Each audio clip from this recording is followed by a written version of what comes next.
Okay, hello. Welcome to the weather update today. It's about 9:30 and the rain has started.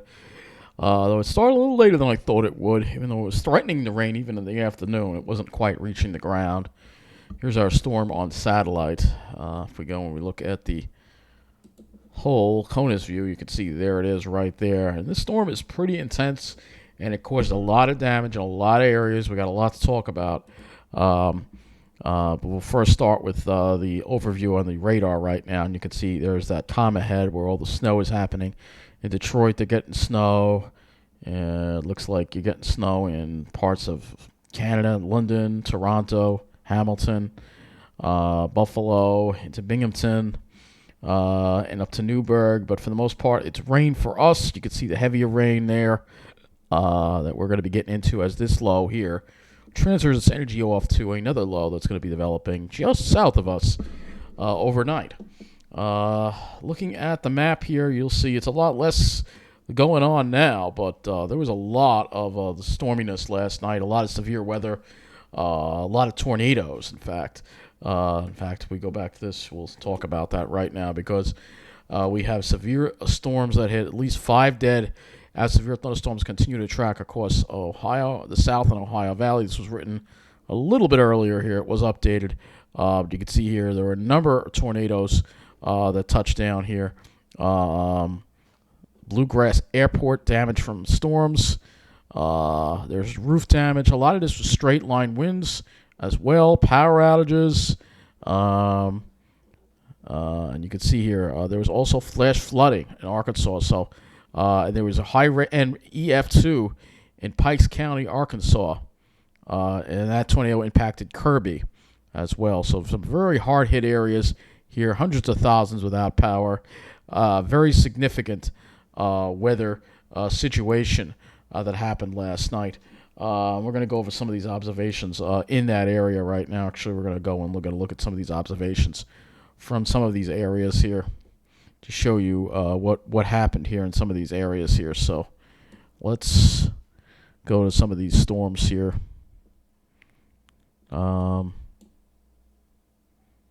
Let's go to, in fact, we're going to go to Twitter first, and we're going to check out, again, all the power outages.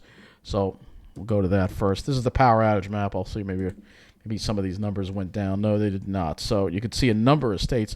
Look at all these states being affected by power outages. Now, Pennsylvania now in it, too. This storm is just like, it's almost like a hurricane over land. It's crazy. You can still see Texas. They had over 300,000 power outages last night. Look at that. They were already down to 21,000. So that's significant progress there. But Alabama still has 72,600. And look at that. In northern parts of the state, you have most people without power there. And if we go into Tennessee and Kentucky, which were very hard hit, look at this. This is Tennessee, a large part of the northern part of the state here. A lot of areas without power here in this area here. And again, there were very strong straight line winds. Go to Kentucky, it's an even worse situation. Look at this. Almost the entire state is dealing with power outages. A lot of areas significantly affected by power outages, and some of these power outages are almost complete outages of the counties, almost. So this is a significant wind damage here that has occurred to the infrastructure here. And a lot of it's straight line. Some of it's tornadoes, some of it's straight line. Now Ohio now dealing with power outages in the southern part of the state as well. You can see here. Pennsylvania. Let's go to Pennsylvania. You can see also here we're starting to see those power outages make their way north and east. Michigan still dealing. New Michigan has been dealing with lots of power outages after that ice storm, and they still haven't really been recovering. And now they're getting another storm on top of it. So it's a mess everywhere. It really is a mess. So if we go to the Encore Twitter here, you'll see they have some pictures here of some of the damage that took place here. It's mostly distribution infrastructure like this. You'll see the broken poles there. It's from the straight line wind damage. Some of it's from tornadoes as well. You can see this is what happened last night. Again, this line and it also hit Shreveport. There was a tornado there. Lots and lots of tornadoes across the area. We're going to go to. Let's go to. Excuse me. Fox Weather's Twitter.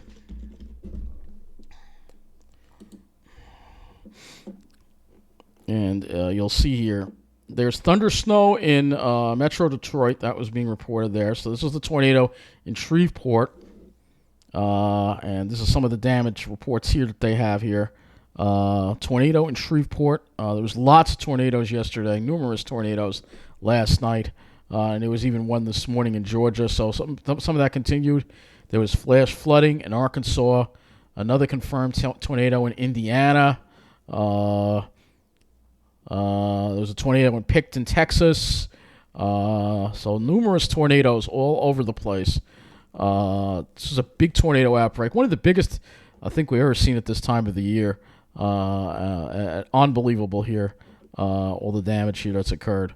So pretty crazy. And this was after the record highs. Look at this. Record highs going on right now. Record highs. There's another video of a tornado there. And again, power outages all over the place. Just nuts what's going on here. Terrifying indeed what's happening with the atmosphere. It's totally abnormal to see all this going on. So we're going to go back into this area and we'll show you again some of these observations here. Well, you know what? We'll just do this. We can we can do Shreveport just to show you the wind at some of these airports here. In fact, I can go here. They could probably have a storm report here. So there's two tornado damage areas here. And I know they had a nice little summary of all the wind gusts that they had on Fox Weather. I've been following this all night into today. We'll have to go here and see if we can find the wind gusts here. Report here, if we can find a wind gust report. Doesn't really show it. Like to see if we can get some wind gust reports out of this area. That Weather Service office does not have it. Well, this is back to ours again. I'm going to go back to the we'll go to Dallas. That one should have... Nope. We'll have some wind gusts. I guess I should have set this up before. Because they had some crazy wind gusts being reported. So if we go to the Weather Service office in here, we'll talk about some of these crazy wind gusts here. So they said wind speeds near 80 miles an hour being reported here. Some graphics here. Here are some of the wind gusts here for the this stuff. So these are straight line winds. Right? You can see one site got up to 80 miles an hour. So this is all straight line wind damage, right? Not from tornadoes. So you had tornadoes, but you also had straight line wind damage. It's almost like a direct show. So kind of thing. So really crazy stuff going on. So the crazy stuff going on. And then we also had wind gusts, I think, in Tennessee as well. I think there was a wind gust up to 98 miles an hour, if I'm not mistaken. So absolutely crazy winds. Actually, we can probably do this. So if we go to historical here and go to wind gust. No, not dew point. Wind gust here. And let's see. Valid, and we can change this. We can make this go to... Yeah, we can move this back an hour. Let's move this back an hour. Let's move this back to 7.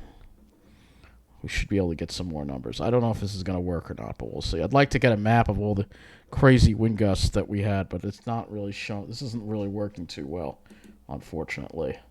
So what we can do, we'll go to precipitation, because there was a lot of rainfall in this area, so we'll go here. In fact, I'll move this over here, precipitation. Now we can move this to 36 hours to show you that there's also, I mean, this has brought all kinds of weather here. Look at some of these crazy rainfall totals here that you have as we go into Arkansas.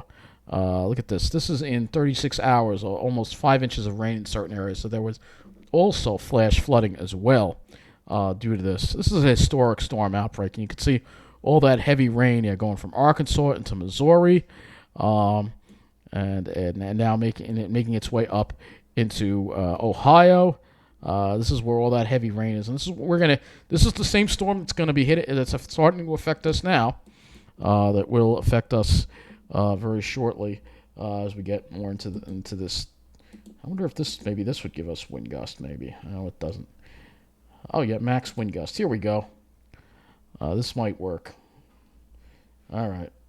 So let's see what we got here. This is actually a map of some of these maximum wind gusts. Look at this 70-mile-an-hour wind gust here.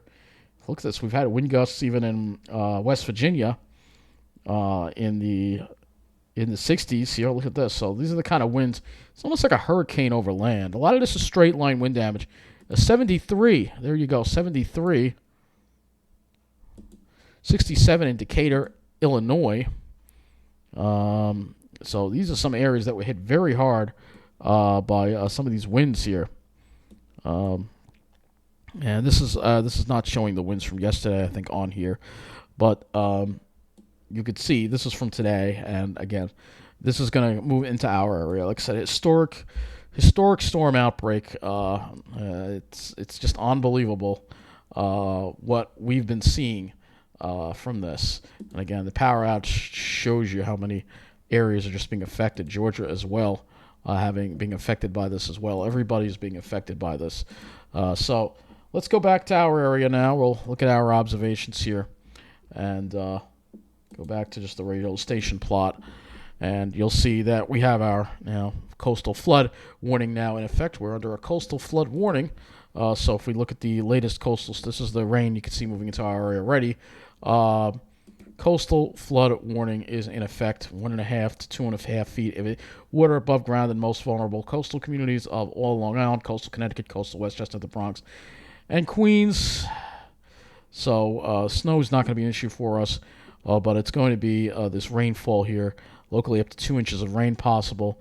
Winds, this is being conservative. I think they could actually wind up being worse than this. And again, you see there's the radar, and you can see we already have rain that is in our area here. You see there's the rain moving in over us, and it's, like I said, it just started about an hour, I would say a little over an hour ago. It started light, now it's getting pretty steady. So let's get back to our observations here, and you'll see the winds are already starting to pick up already. We're seeing winds gusting up to 28 miles an hour at Islip. Temperatures are around 40 degrees, and you'll see here that we've had temperatures a little warmer in New Jersey versus Long Island.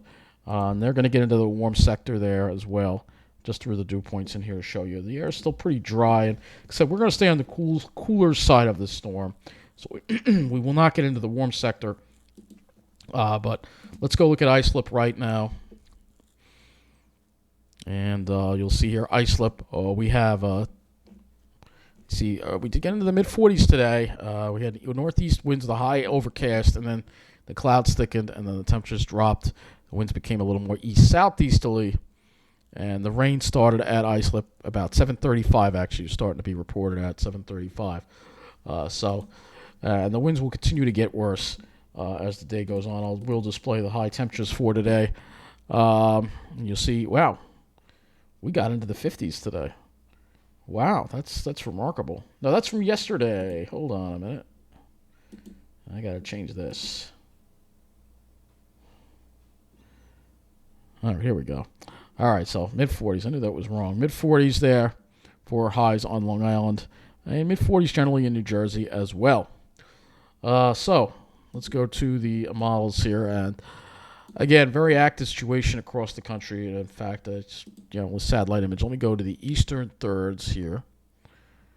We'll go to this first of all. We'll look at this here, and then we'll go to eastern U.S. Where is it?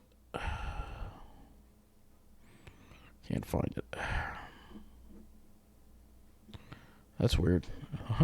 I know it's right in front of me. That ever happened to you where you have we're just gonna have to go. We'll just have to go to northeast. I can't find eastern 2/3. I don't know what happened, but let's do this GLM flash intensity. So you can see that there is lightning still here. Thunderstorms. Looks like in Virginia, and even some in Pennsylvania. So don't be surprised if we get thunderstorms tonight. So this is our area of low pressure here. This is the GFS, and we'll actually put this on the eastern U.S. I think I was confusing it with this. This has the eastern U.S. view. So here is your low pressure system, and you can see, look at how deep it is. Very deep low pressure. That's you see how tightly packed those isobars are. That means lots and lots of wind. You can see that deep blue shield there. that's going to be hitting Detroit. They're going to be socked with a lot of snow.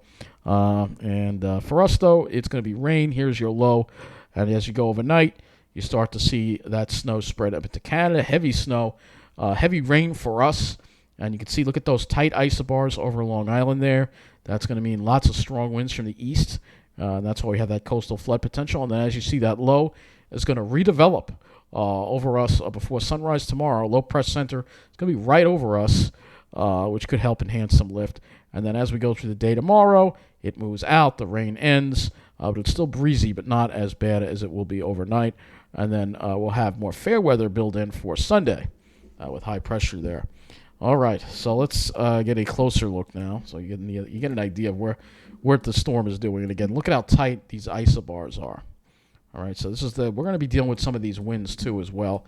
If we look at the wind here on this GFS model, which we'll start here first, you can see the really strong winds offshore there. There's your center of low pressure developing right there. If we look at the waves, you'll see that the water, we will have elevated surf, so that's why there will be beach erosion, coastal flooding as well. You can see how bad it's going to be offshore. In New England, too, look at that. It gets worse as it moves further east. Total accumulated precipitation as far as rainfall goes. We're going to be in that 1 to 2 inch amount, and again, some isolated amounts of 2 inches are possible in where some of the heavier thunderstorms are hitting. And again, it all has to do with that lift that we're seeing in the atmosphere. So again, look at the amount of lift we're seeing here. This is an incredible. I've never seen the FGen that deep red. This is going to be some very heavy rain. A lot of lift in the atmosphere. Could be thunderstorms. I think thunderstorms are going to be pretty likely, actually. The worst of it's going to be right around midnight to 3 a.m. probably. That looks. I've never seen FGen look like that before. That is crazy. All right, so that's the kind of heavy rain you're going to be dealing with. I think the model might be underestimated. You got to remember the low is going to redevelop right over us. That's going to enhance the lift even more in the atmosphere. So that's why I think 2 inches flash flooding possible as well with this storm system. So let's go to some of the higher resolution models. We'll go to the HRRR model right now, 0Z HRRR. And you'll see, again, here's that rain coming in, and you'll see here that the yellows move in around. We're already getting pretty moderate rain now, but we're going to get some really heavy downpours and thunderstorms quite possibly after midnight. Look at that. It's developed some thunderstorms over us as well. And you'll see there that the rain will continue until about, there's the center of low right around sunrise. It'll be right over us. And then that low moves away as we go throughout the day. So it should be dry and windy, but the clouds will linger, and then hopefully maybe by Sunday we'll have some more sunshine, hopefully, to talk about. We'll look at the HRRR as far as total rainfall goes, and you'll see, again, I think it might be underdoing it a little bit. We'll see. I think it could be closer to 2 inches. If we get some of those thunderstorms, again, that FGen looks really impressive.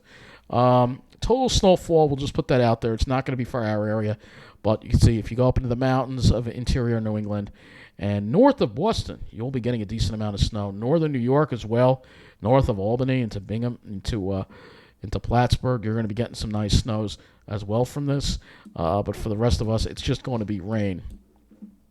Dew point, we'll look at the dew points and wind flow here to show you again how the storm takes shape. And you can see the New Jersey gets into the warm sector.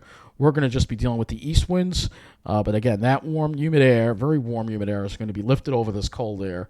And that is what's going to produce thunderstorms and heavy rain for us. We're right at that boundary right there. And then you see the drier air moving Saturday into Sunday. We have more of a northwest winds and things will be calmer. But it's going to be a wild, wild night for us for sure. Again, these dew points, if we put the temperatures in here, which I'll do now, you'll clearly see where that warm air is. Look at that. Over Jersey, it could make a run at 60 degrees from the south of the Raritan. So I would say anywhere from Monmouth to Ocean County southward, you have possible definitely getting the 50s, if not 60. For the rest of us, I think we'll stay in the 40s and on Long Island. And then tomorrow will be chilly with highest temperatures only around 40 degrees. Overnight, temperatures drop into the 30s. Now, this model did overestimated the cold this morning, I think. We'll go, actually, I'll put the lows on the map. Remind me of this. So I don't think it got as cold as it was saying it was going to get. Well, actually, we did get that radiational cooling. 28 at Islip, 21 at West Hampton, 32. So I guess it was fairly close with the lows, but I don't think we go below freezing tomorrow night. And then Sunday, we'll have highs in the mid to upper 40s and possibly close to 50 in New Jersey. So let's go now to the NAM. Got another model here. I'll use the higher resolution NAM here on this. So we can take a look at this storm again. And again, look at this. So this is where, look at that. Look at that deep blue snow. But for us, you can see here we are right around that midnight time frame. Look at those deep reds. Wherever those deep reds are, that's where we're going to have some really heavy rain. These are going to be torrential downpours with thunder and lightning, probably likely at this point. You know, I wouldn't even be surprised if the severe thunderstorm warning might be issued for one of these downpours, and not, if not, because it's going to be pretty crazy with this. And then it finally moves out as we get toward, again, morning. You see it move out, maybe a little drizzle in the morning, and then it's finally out of here by the afternoon. I'm curious to see what the NAM has, because the NAM looks a lot more impressive with the lift. Total accumulated precip, no, not really. I think 2 inches could be possible. Those storms look pretty heavy to me. So I think 2 inches of rain is quite possible in a number of areas. Wherever those thunderstorms have a tendency to hit. It's hard to say exactly where they're going to form, obviously. But for sure, that's some really impressive stuff. We're going to shift this over to Ventusky now. And first of all, you can take a look at the storm here on Ventusky. You see that really warm, unseasonably warm air that's fueling this whole thing. And there's your first storm, and then the second storm will develop over us. But we're going to take a look at the wind speeds overnight here on this. So let's go to 11 o'clock here. You still see these are sustained winds. All right, so the worst of it's going to be after midnight, I think. So here we are.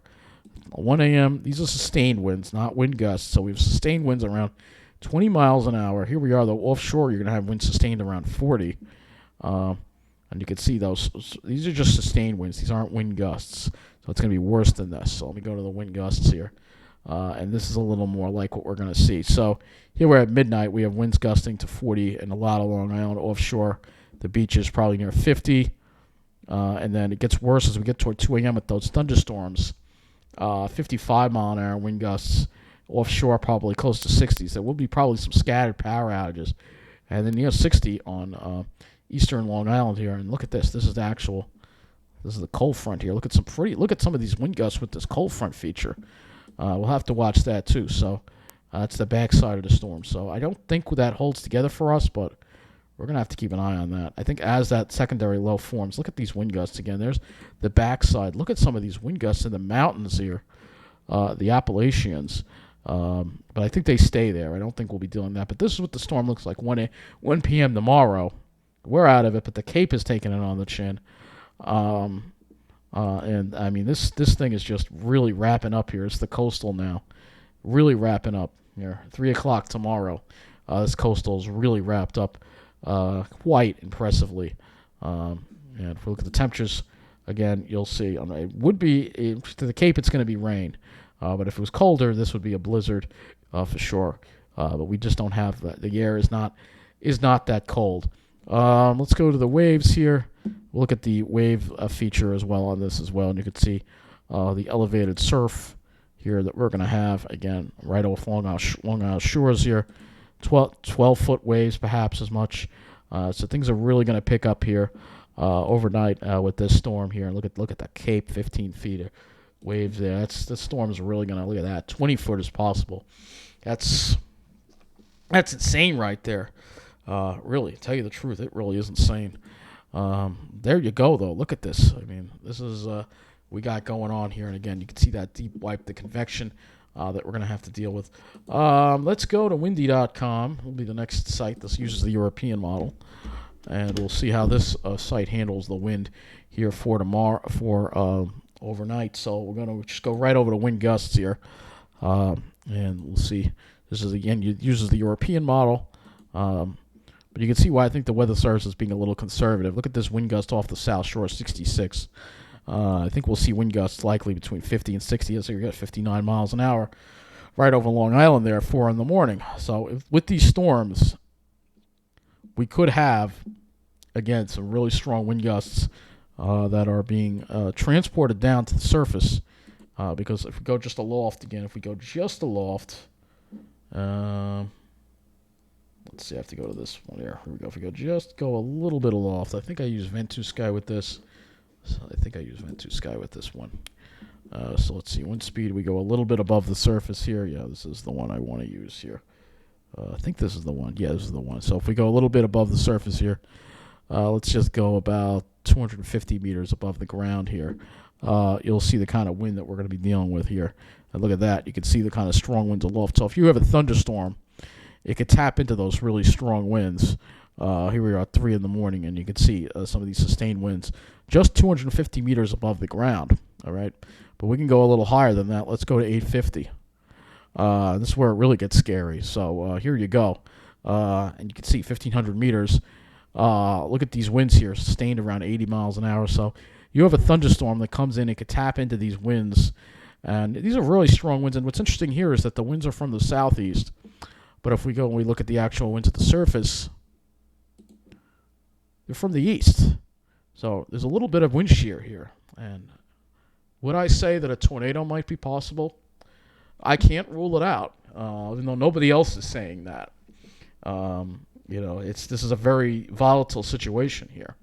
Let's go to the Cape. We'll look at the Cape. Obviously, the Cape is probably not really going to be very high at this point here. Not a lot of Cape going on here at this point. But let's go to the lifted index. Well, it's Cape shear. There's some of that. Wind shear is very high. A lot of wind shear in the atmosphere. So they're going to be a lot of flight delays. Lifted index, not that bad at all. Helicity, which is another, that's not too bad. But I am concerned about the wind shear. There's a lot of wind shear up here. All right, so to have winds at the surface east and then aloft, the winds are more southeast. That could that's going to just cause some more volatility here. So I can't rule out completely. I can't rule out that there could be a possible tornado somewhere with this. It's just such a volatile system, and that with that low developing right over us, I can't rule it out. I'm not going to say it's possible, but honestly, tomorrow, if I hear that there was a tornado somewhere, it wouldn't surprise me. Given the history of this entire storm system, after we went through in the beginning of the video with all the damage in the south, and now it is in our area, and it's going to redevelop a new low pressure center right over us. It's very, very concerning. So once we're past the system, let's talk about some nicer stuff. We'll talk about the possibility of seeing some sunshine. All right, it's not going to happen tomorrow probably. This is the RGM. But Sunday, we might actually have some sunshine here. We might actually have a sunny day or a mostly sunny day, which we haven't had in a while. And Monday, we may have to worry about high clouds later in the day. The models don't agree on this with Sunday. Some models keep a lot of clouds around. The NAM starts off with clouds and then kind of gets rid of them as we get toward later in the afternoon. The FV3 model, which is the GFS, which we don't have. That's the 0Z run. I'd have to use the 12Z. 12Z is not quite as, you can see it's got a lot of clouds to start on Sunday, but it does try to clear it out for a little time, and then it builds more clouds over us to Sunday night. So we'll have to see what happens with that. If I go to the regular GFS here, we have the 18Z run of the GFS in here. So I guess I could generate a sounding, which we can do here. And you can see that these are close together, so that would indicate cloud cover. We go over that. You can see that actually touching here with this sounding over Ocean County. So there could be a cloud buildup for Sunday. All right, maybe it'll just be a partly sunny day, but you will see some sunshine. Before we get to that, though, we got to deal with this pretty bad storm that we're gonna have overnight. And I'll try to put some more weather updates. Hopefully, we don't have any power outages here. So that's gonna be it for this weather update. Again, a coastal storm for our area. Coastal flood warning is in effect. Gale warning for the offshore waters. Heavy rain tonight. Thunderstorms possible. And like I said, could be some strong ones in those thunderstorms. And like I said, I wouldn't even rule out a possibility of an isolated tornado. So that's going to be it for this video. Thank you for watching, and I'll keep you posted on this storm as it continues to affect our area. Have a good night and be safe.